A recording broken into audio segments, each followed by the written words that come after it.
hanya.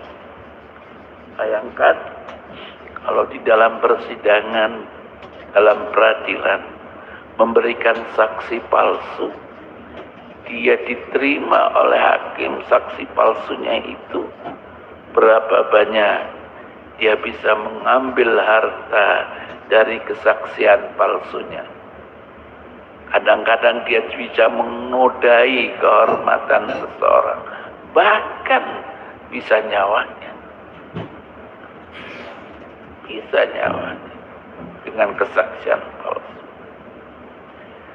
Ketiga adalah orang yang membolimi orang yang dibela dengan kesaksian palsu tersebut, yang dengan kesuksesan palsu itu orang yang bersaksi mendatangkan harta haram baginya, kemudian dia mengambilnya karena kesaksian palsu tersebut, maka karena itu dia wajib mendapatkan neraka.